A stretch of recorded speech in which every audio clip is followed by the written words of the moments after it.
kwani omulabi tutuufu omulabi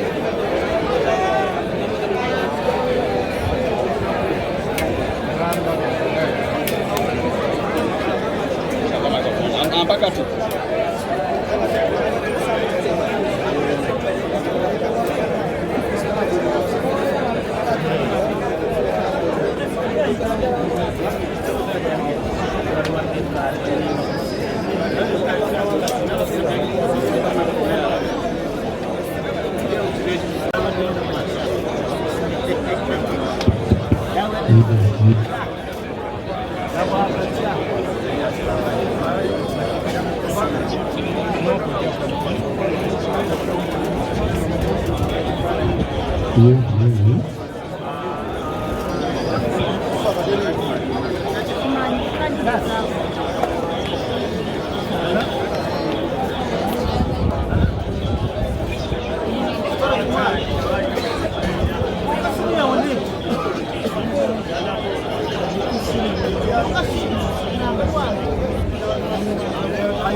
Bwalodi meya bwoba otwalira ddala nga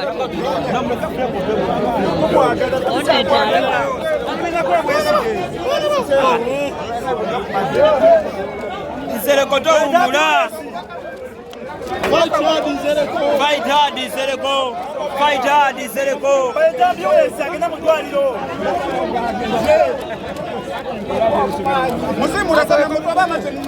Ongera mwireko bandi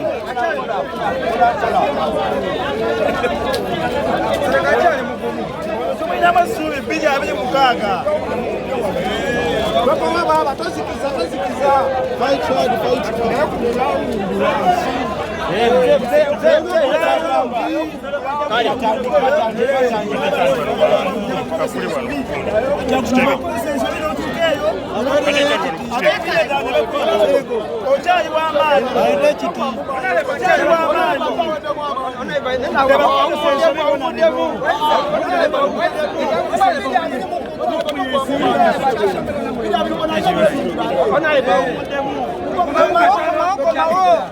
Omukuru ate okubadde omukuru awumuddemu omukuru ajaba bulungi era wabimanyi muwe kumazi anyweko naye akyali w'amaanyi Nsereko towummula fight hard Nsereko fight hard naye nga temuyiridde mutwe katatuyana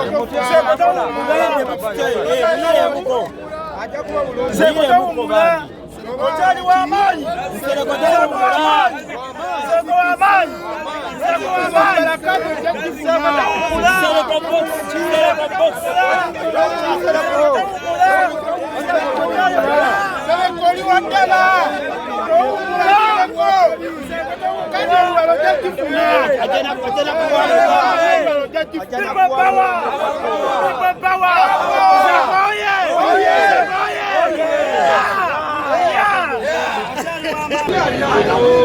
The leaders of NEC, members of parliament,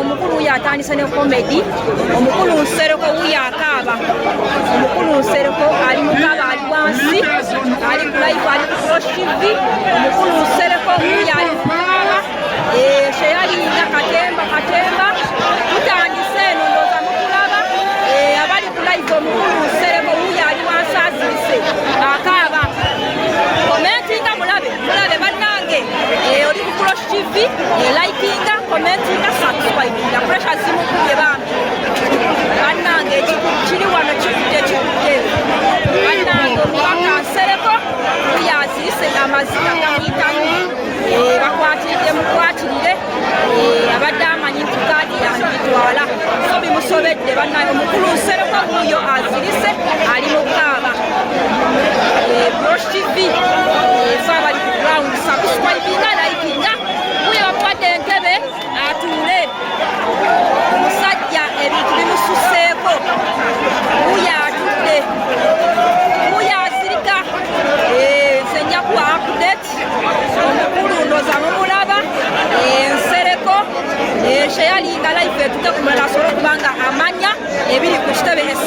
omusajja azirise wuuyo akaaba amazima gamitamu.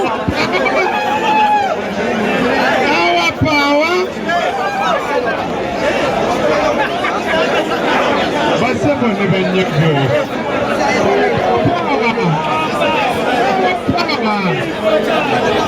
Your Excellency the President, dear our Secretary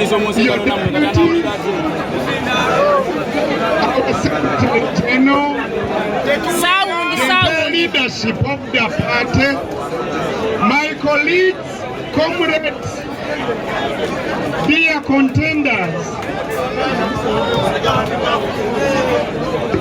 dear brothers who are here with whom have been contesting for this ticket,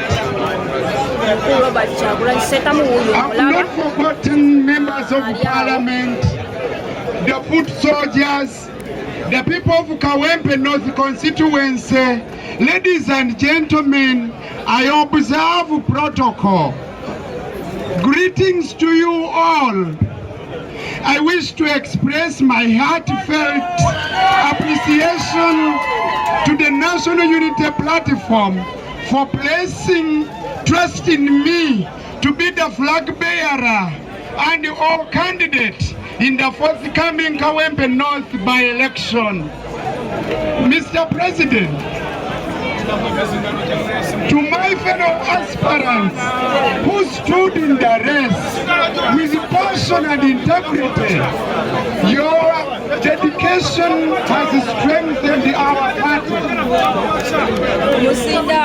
I also wish to thank the party under the leadership of His Excellency President Robert Kyagulanyi Ssentamu and the Election Management Committee for conducting this unique and historical exercise. My family, our supporters, well-wishers, and the people of Kawempe North who have walked this journey with us, sincerely, your belief in our mission propels our determination.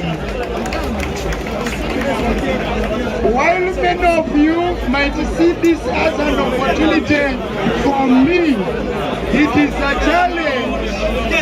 challenge to serve, a challenge to represent and stand with the people of Kawempe North and the majority of Ugandans facing the wrath of General Museveni's 39 years of misrule and dictatorship.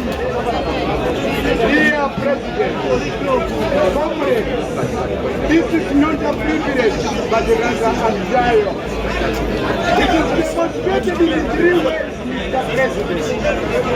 First, it is a trial to enhance our unity as a party and what our plan as the National Unity Platform and walk the values we preach. The vetting process has been intense to us, the contestants, and even amongst you, our supporters. I believe everybody here and out there had a candidate and wished him to win this ticket. I must play a fundamental role in working with them to face our adversary as a unified force. United we stand, divided.